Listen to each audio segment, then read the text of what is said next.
The chamber smelled like old decisions. That was the only way Yael Doran had ever been able to describe it.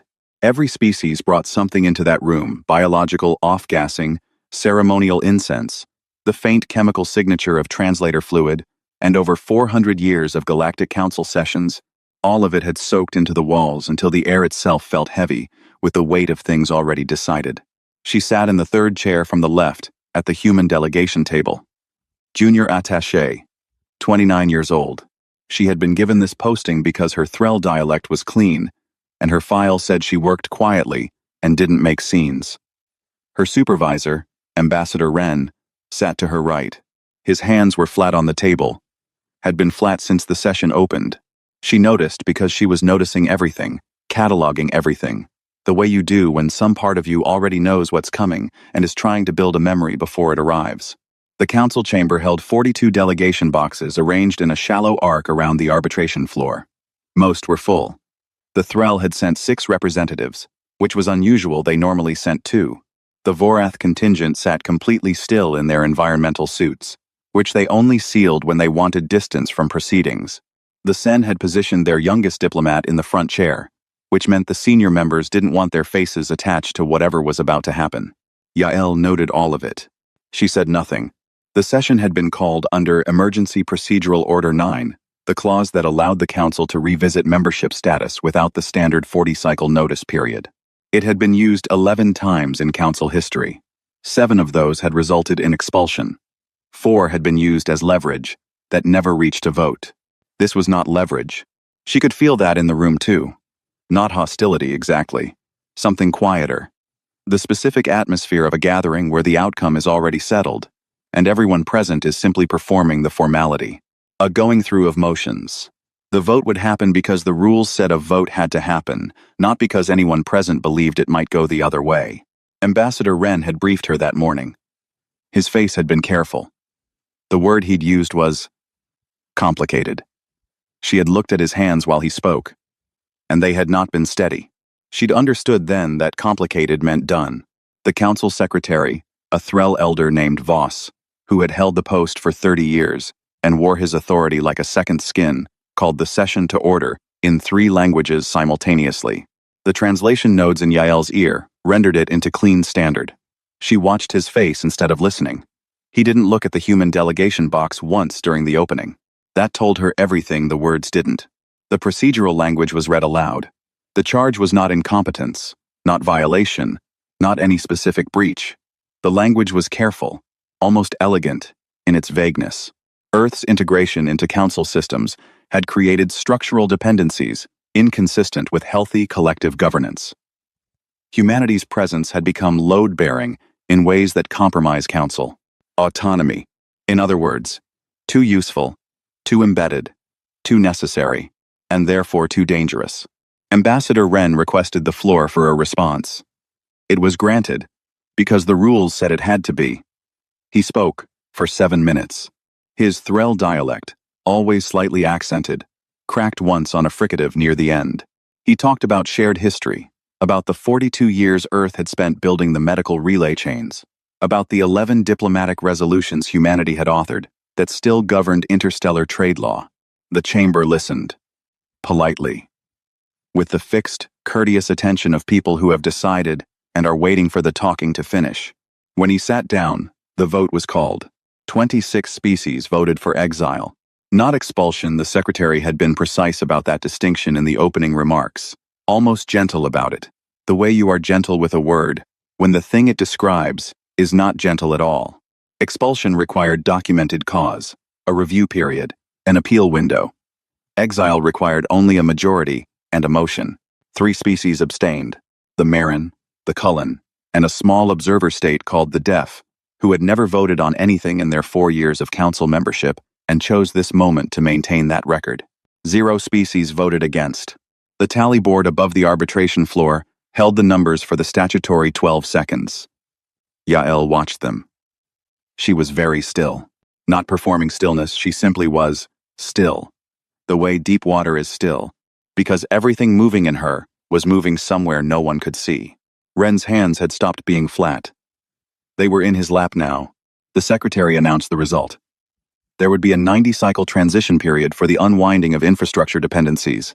Trade corridor access would be restricted, but not severed. Earth retained observer status in name only. No floor access. No vote. No voice. He asked if the human delegation wished to make a final statement for the record. Ambassador Wren looked at the table. Yao looked at the tally board. Then, she looked at the secretary. She said, "Thank you for your time." 5 words. Standard diplomatic register. Completely correct form. The kind of closing you'd give after a routine budget review, not after watching your species get quietly removed from the architecture of interstellar civilization. The secretary blinked. A Threll blink was slow, a full half-second of membrane travel, and it was the only crack in his composure. She had not raised her voice, had not demanded review, had not cited the 84 years of Earth contribution to Council infrastructure. They had not mentioned the relay chains, or the medical synthesis nodes, or the 12 trade arbitration frameworks currently running on protocols a human team had written. Had not wept, threatened, bargained, or performed any of the grief the room had quietly braced itself for. She closed her folder, stood up, walked out. Wren followed. The rest of the small delegation followed him. Their footsteps were quiet on the chamber floor. That particular floor, paid for in part by an Earth infrastructure grant in the Council's 31st year. Though no one mentioned that, and then the door closed behind them, and the human delegation was gone. In the hall outside, Wren exhaled like a man setting down something very heavy. He looked at her. She was already looking at her folder. Yael. Are you? I'm fine. She wasn't unkind about it. Just final. He left her alone. He was good at reading rooms, even small ones. She stood in the corridor outside the chamber for a few minutes. Alone.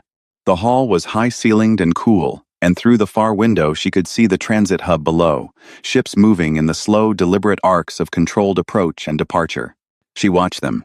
She was thinking about something specific, not the vote, not the words, but a gap.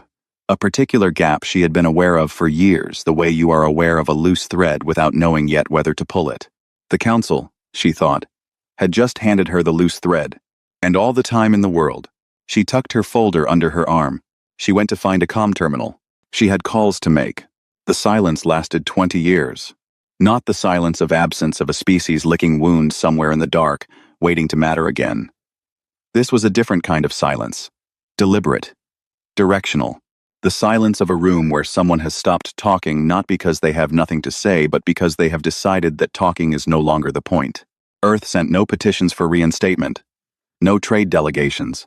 No observer requests. No diplomatic feelers. No carefully worded communiques that said, "We are still here," in the formal language of political survival. The channels stayed open because the Council's own protocols required them to. Earth simply stopped using them. It made people uncomfortable in ways they couldn't quite name.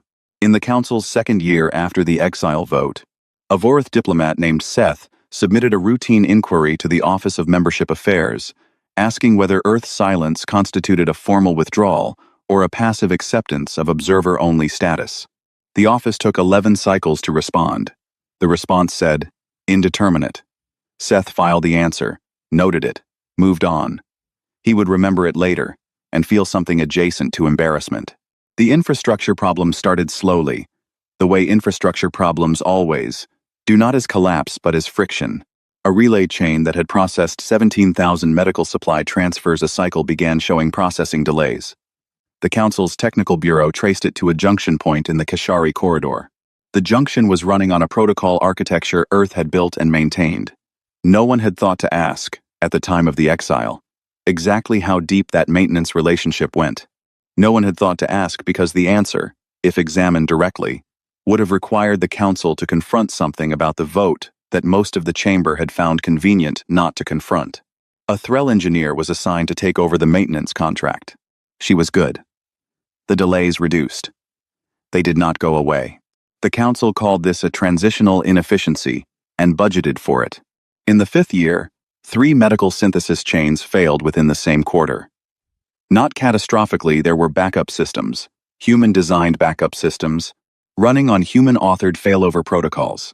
But the failures required emergency rerouting that cost significant resources and caused supply shortages on 2 outer system colony worlds. The affected species filed formal grievance reports with the Council Arbitration Office. The Council reviewed the reports, approved compensation packages, and commissioned a structural audit of Council infrastructure dependencies. The audit took 2 years. Its final report contained a section titled External Contribution Legacy Assessment that ran to 40 pages and was immediately classified. No one leaked it. The classification held, but the people who had read it started having trouble sleeping. In the council chamber, governance continued. Sessions were held, votes were taken, resolutions were authored. The work of interstellar civilization ground forward on its centuries-old mechanisms. New trade agreements were negotiated more slowly than before, with more arbitration failures and more renegotiation cycles, though the meeting minutes did not record it that way. The Threll called it a period of structural recalibration. The Sen called it an adjustment phase. The Vorath, who were blunt about most things, called it expensive. Nobody called it what it was. In the 7th year of Earth's silence, a shipping registry analyst in the Outer Marin systems flagged an anomaly during a routine audit. 12 independent cargo vessels had transited the Outer Kashari corridor in a single quarter, all carrying the same obscure origin registration. A small outer system way station called Depot Nura that had existed for years as a minor fuel and supply stop, and had no particular commercial significance, except it had recently upgraded its docking infrastructure. Significantly, the analyst noted it, wrote it up, and sent it to his supervisor. His supervisor was managing 17 other anomaly reports that quarter. Depot Nura got a medium priority tag and sat in a queue. In the 9th year, a Threll executive named Heron, who ran a private shipping consortium out of the Sen border systems, began noticing that certain cargo runs he'd relied on for years were becoming harder to price. Not impossible, just unpredictable. Transit costs through the outer corridors were stable, but availability was shifting. The quiet, invisible slots in the interstellar shipping calendar that independent operators had always used were filling with something else. Something that didn't advertise. He asked around. His contacts in the outer systems, the kind of people who heard things before the official channels did, gave him variations of the same answer. Independent operators, new ones, clustered near the outer resource systems, not competing with council-affiliated shipping exactly, running alongside it, serving destinations the council freight lines didn't bother with. He filed a curiosity report with the Council Trade Bureau. What flag were these operators running under? Who were their registered arbitration partners? What charter governed their contracts? The Bureau responded in 30 cycles. Unknown registry. Investigating. They were still investigating 3 years later when Heron found, buried in the independent transit logs he'd started pulling out of professional paranoia, the same station name, appearing again and again at the center of the new traffic patterns. Depot Nura. He pulled the full registry on it. Ownership listed as a holding company. Holding company registered to a secondary entity. Secondary entity registered in a jurisdiction he almost didn't recognize, because it had been more than a decade since anyone in the Council Trade Bureau had needed to look up a human corporate registration framework. He sat with that for a long time. He did not file another report. He had the feeling, the specific, cold feeling of a man standing at the edge of something very large, that he can only see the outline of that. Filing another report would not accomplish much. What he did instead was start pulling ownership registrations on every outer system station and depot that had expanded its infrastructure in the last decade. It took him 6 months. At the end of 6 months, he sat in his office on the Sen border station, where he'd built his career, looked at the wall where he'd pinned his mapping work, and felt the hairs on the back of his neck do something very deliberate. The stations formed a network. It was not an obvious network. It did not announce itself. It was structured the way routes are structured, not radiating from a center, but threading through everything, under everything, touching everything without being seen to touch it. He found 31 nodes before he stopped counting. They were all, every single one, connected to human registrations. Old ones, new ones, holding companies 3 layers deep, partnerships with outer system species so small the council had never bothered to formally catalog them. He stared at his wall. 20 years, he said, to no one. 20 years of silence. And not one moment of it wasted. Her name was Sovarel. She was 31 years old, Sen-born, and she had joined the council's internal audit division because she liked patterns. Not the obvious kind, not the patterns that announce themselves in budget overruns and compliance failures. The buried kind. The patterns that only appeared when you pulled data from the right three sources at the same time and held very still and waited for your eyes to adjust. She had been assigned the outer corridor infrastructure audit as a low-priority background task, something to fill her secondary hours. The division chief called it a routine sweep.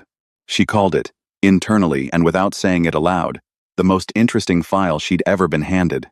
She started, as she always did, with the numbers that didn't match anything. There were 47 species registered under the charter she found in month 2. She almost missed the charter entirely. It was filed under Independent Commercial Arbitration Framework, which was a category so dry and so specific that it averaged roughly 8 reads per council cycle, mostly from board clerks doing compliance checks. It had no flag, no formal announcement, no inaugural ceremony. It had a founding date. She cross-referenced the founding date with the council's session records. It had been filed 22 days after the exile vote. She sat with that for 3 days before she pulled the membership list. 47 species. 11 of them former council observer states. She recognized most of those names: small species, peripheral worlds, the kind of members who attended council sessions for the networking opportunities and never expected to influence anything. They had let their memberships lapse quietly. The council had noted the lapses and moved on. Observer states came and went. It was considered one of the natural rhythms of the institution. 3 species on the list she did not recognize at all. She ran them through every registry she had access to. Got partial matches on 2 of them. Very old first contact reports, marked preliminary, never followed up. The 3rd came back empty. No record. No contact report. No notation. A species with no notation was a species no one had thought important enough to note. Someone had found them. She pulled the charter's administrative records who had filed it, who had registered the founding signatories, who had served as the initial arbitration coordinator. The records were thorough and completely legal, and structured in a way that meant reading them gave you information without quite telling you anything. The founding arbitration coordinator was listed as a private citizen operating under a consultancy registration. The consultancy was human. She pulled the consultancy registration, traced it back through 2 holding structures, and found, at the origin point, a single individual.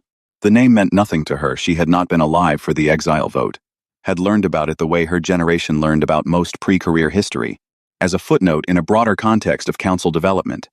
But she looked the name up and found a photograph. A woman in a council chamber, walking toward the exit. The image was archived footage. Someone had been recording the day of the vote for the session log and had caught her as she left. She was carrying a folder under her arm. Her face was completely calm. The kind of calm that in Yael Doran's specific case, Sova would come to understand, meant the exact opposite of what calm usually meant. She was 53 in the photograph. She was 74 now, still listed as the network's senior arbitration chair. Sova printed the charter. All 46 pages of it. She didn't normally print things. The division was paperless, and she was as habituated to screens as anyone her age. She printed this because she wanted to hold it. Wanted to turn pages with her hands. Wanted the physical reality of the thing. She read it twice. Then a 3rd time with a stylus, marking sections. It was meticulous. Not aggressive, not a declaration of opposition or a manifesto of grievance. It read the way a very good bridge reads. Every element functional, every weight accounted for, nothing decorative, nothing unnecessary. The arbitration framework was neutral by design. The charter contained no language that excluded council-affiliated species from membership or trade access. It contained no language that referenced the council at all. It did not have to. The network had its own relay infrastructure, its own medical synthesis partnerships. She found the supply agreements buried in the commercial annexes, cross-referenced against outer system resource stations she hadn't known existed until this audit. Its own trade corridor certifications. Its own dispute resolution process, which ran on a methodology she recognized as human-authored because she had seen the same framework referenced in a pre-exile council trade law document. They had taken the methodology the council never credited them for and built a second house with it. And then they had furnished the second house. And then they had quietly invited everyone the council had never bothered about to come inside. She thought about the 3 uncatalogued species, the ones so small, so peripheral, that 40 years of council membership surveys had skipped over them. She tried to imagine how that conversation had gone a human representative, probably one of those small outer system ships she'd seen in the transit logs, arriving at some barely mapped world and saying, "You are not nothing. You count. We have a seat for you." She thought about what it would feel like to be told you counted by the only people in the galaxy who had recently been told they didn't. She wrote her report over 4 days. She wrote it carefully. She wrote it in the dry, precise language the division required, with citations and registry references and cross-indexed documentation, and she filed it to her division chief with a priority flag she had only used once before in her career. The division chief called her within the hour. He asked her to walk him through it. She walked him through it. There was a long silence when she finished. "This is legal," he said. "Completely."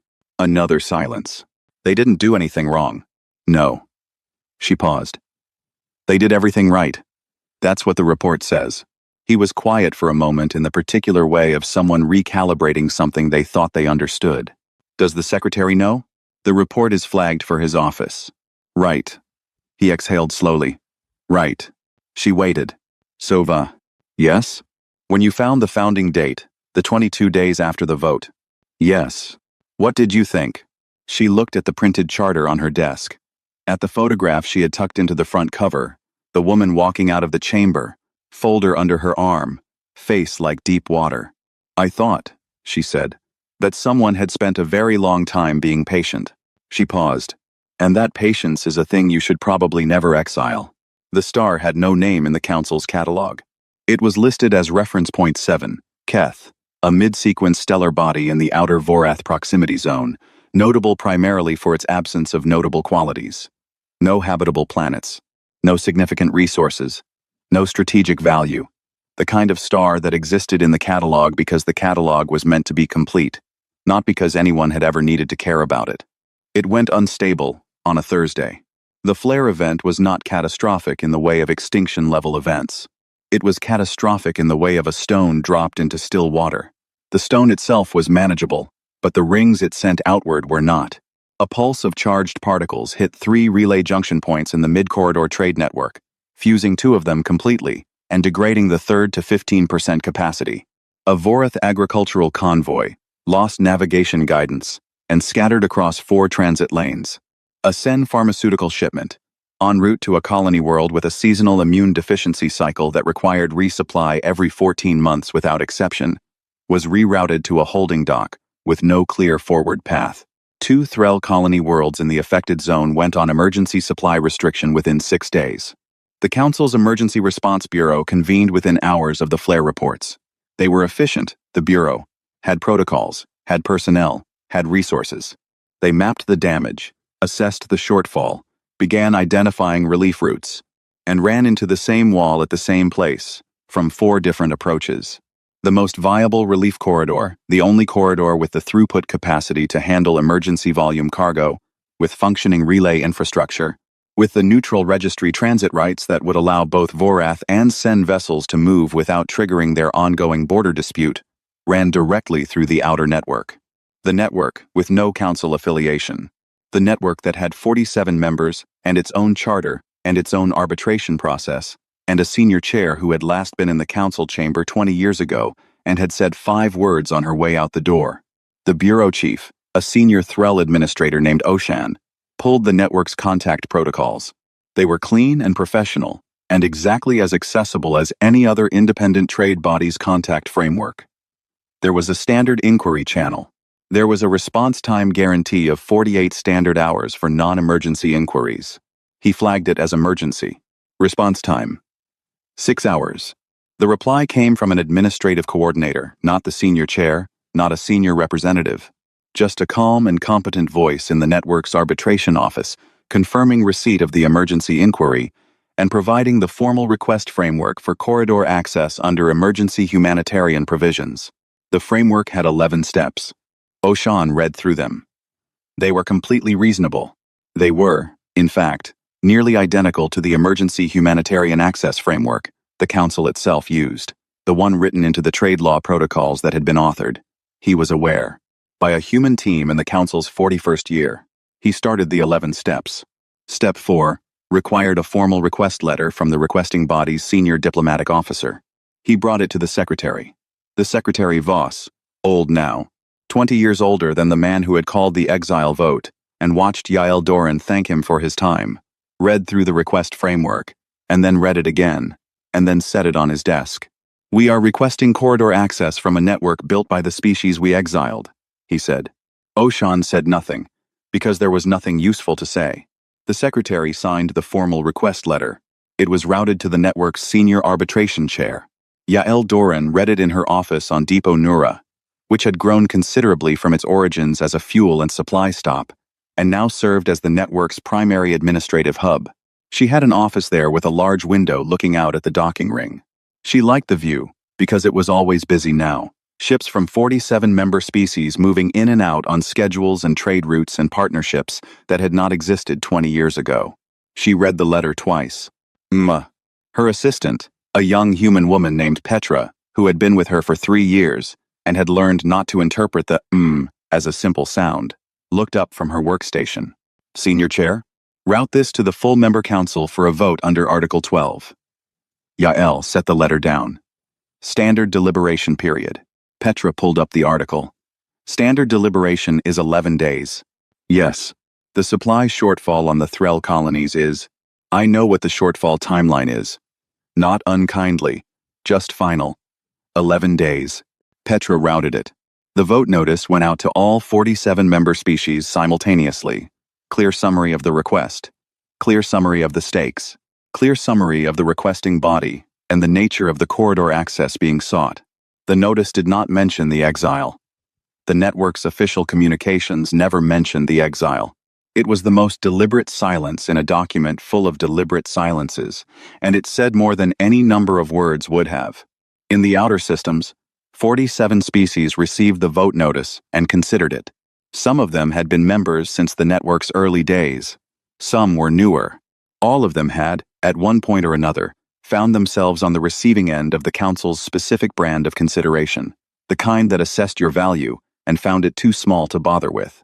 Some had applied for Council membership and been deferred indefinitely.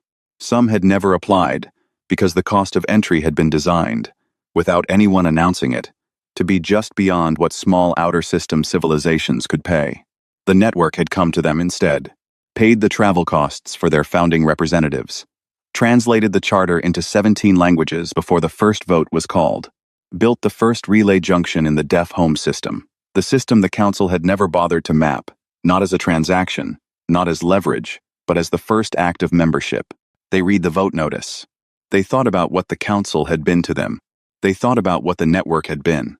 11 days was a long time to sit outside a room where your survival was being discussed by 47 species who had no reason to help you.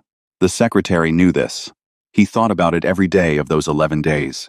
He thought about a woman walking out of a chamber 20 years ago, folder under her arm, thanking him for his time. He thought about how he had spent years trying to identify the knife in those 5 words. He was beginning to understand, finally, that the 5 words had not contained a knife. They had contained something much harder to defend against. A beginning. The vote ran for 11 days. The Council watched the clock. There was no official watching, no council session called to monitor it, no formal vigil, no acknowledged posture of waiting. But Oshan's bureau stayed staffed at unusual hours. The secretary's office received daily updates from a monitoring post that had not existed 3 weeks prior. Senior council diplomats, who had no operational involvement in the relief effort, found themselves asking, in corridors and private channels, whether there had been any word. There had not been any word. The network's deliberation process was clean and closed, and gave nothing away before it was ready to give anything away. On the 4th day, a Vorath Council delegate named Preth submitted a formal memo arguing that the Council should begin pursuing alternative relief routes in parallel, as a contingency measure. She was not wrong to suggest it. The parallel routes she identified were real slower, more expensive, requiring cooperation from 3 separate transit authorities with their own negotiation timelines, but real. 2 other delegates signed onto the memo. Oshan read it and quietly set it aside. The parallel routes would take a minimum of 20 days to activate, assuming perfect cooperation from parties with no particular incentive to prioritize council emergencies.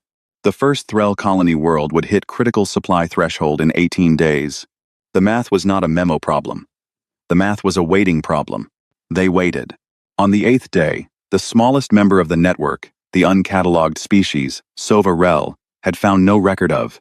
The ones who had been handed their first relay junction as an act of welcome, rather than transaction, submitted their vote. No. No explanation. No statement. No diplomatic language softening the edges. Just no. It landed in the council's monitoring stream and caused a specific kind of silence in Oshan's bureau. One of his junior analysts said, carefully, that it was only one vote. That 46 other species were still voting. That one no could not block the relief if the majority held. Oshan said nothing.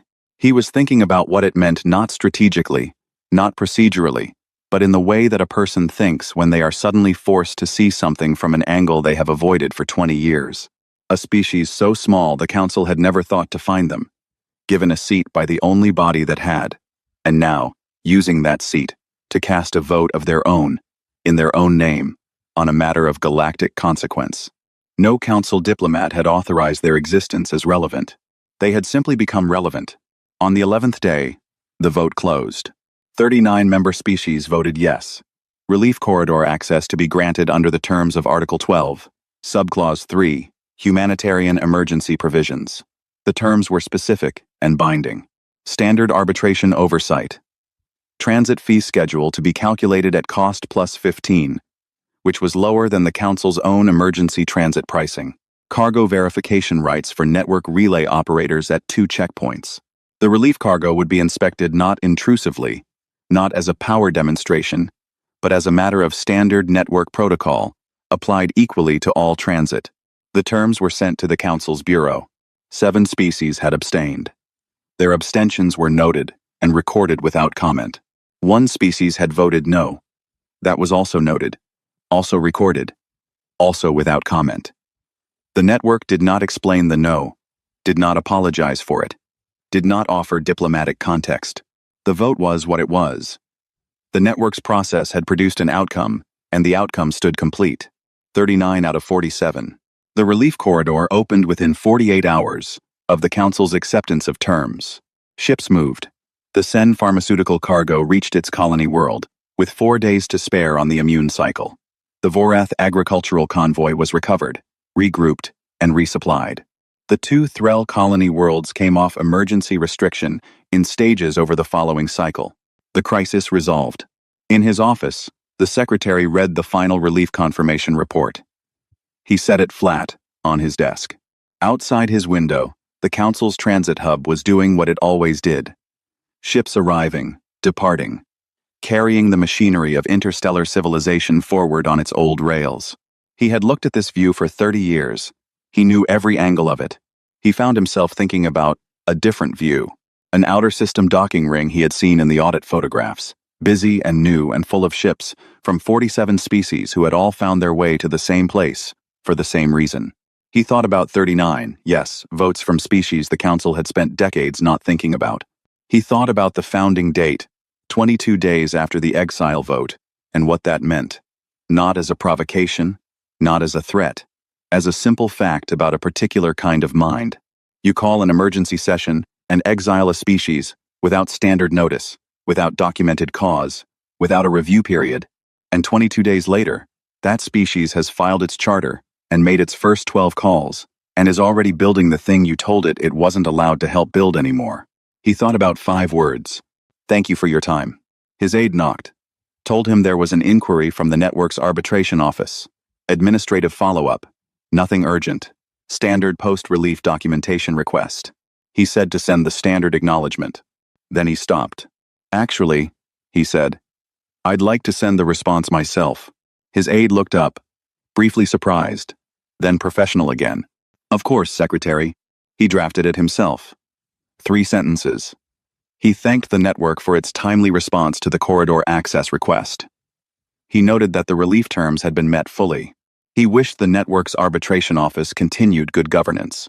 He did not say anything about the exile, did not say anything about 20 years, did not say anything about the audit report he had read twice, and then classified, about the 40 pages of infrastructure dependency analysis that lived in a locked file in his personal archive, and that he read sometimes, late in sessions, when the chamber was empty and the old smell was very strong. He sent it. The response from the network's arbitration office arrived in 4 hours. One sentence. Acknowledgement of receipt. Confirmation that the documentation would be processed within standard timelines, and a standard closing line wishing the secretary continued productive governance. Signed by Yael Doran, Senior Arbitration Chair. No flourish. No speech. No long statement of meaning. Just the work of someone doing their job, sending an acknowledgement, getting on with the day. He read it 3 times.